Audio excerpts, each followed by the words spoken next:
While the government is distracted by its chaotic handling of Brexit, we must not let ministers get away with their complete and utter failure to get to grips with another national crisis: toxic levels of air pollution. Our killer air is linked to 40,000 early deaths every year in Britain.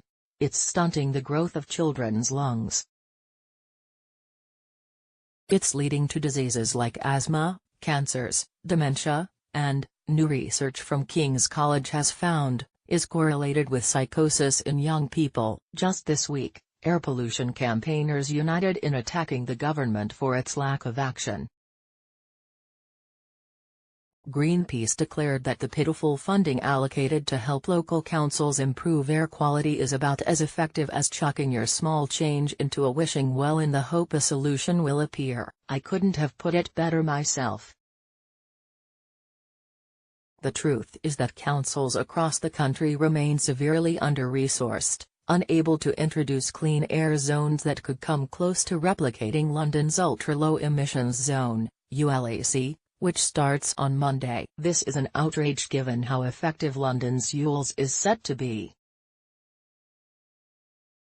Thousands of youth strikers gather in Parliament Square last month to protest climate change. Image, Victor C. Manowix, Barcroft Images. Banks join the fight against exploitative fixed odds betting terminals from Monday. Vehicles driving within central London will have to meet tough emissions standards, or pay a £12.50 charge a day. That's for cars and motorbikes that don't meet the standard. Lorries, coaches and buses will have to pay £100.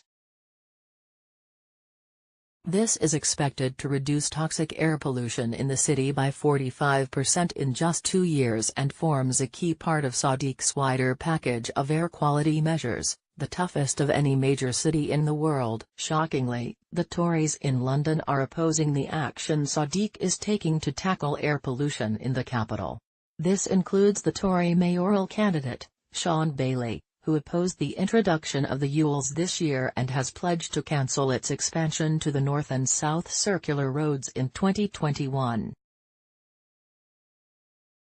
Theresa May to offer Boris Lock to get Labour to back Brexit deal. This is particularly unfair when you consider that poor air quality disproportionately affects London's poorest people who are least likely to own a car. So much for the principle that the polluter pays. But maybe we shouldn't be surprised given the Tory government's pitiful efforts to get to grips with our air pollution crisis. Time and again, the Tories have failed to step up and deliver the money and legislation we desperately need to improve the air we breathe. For example, they are refusing to follow Sadiq's lead and fund a national diesel scrappage scheme, which would help people upgrade their vehicles to cleaner, greener options. There is no national strategy for rolling out electric vehicles, EVs, and their charging infrastructure, or changing the tax rules for company cars to encourage EV take-up. By failing to take action to improve our filthy air, protect our children's health and, ultimately,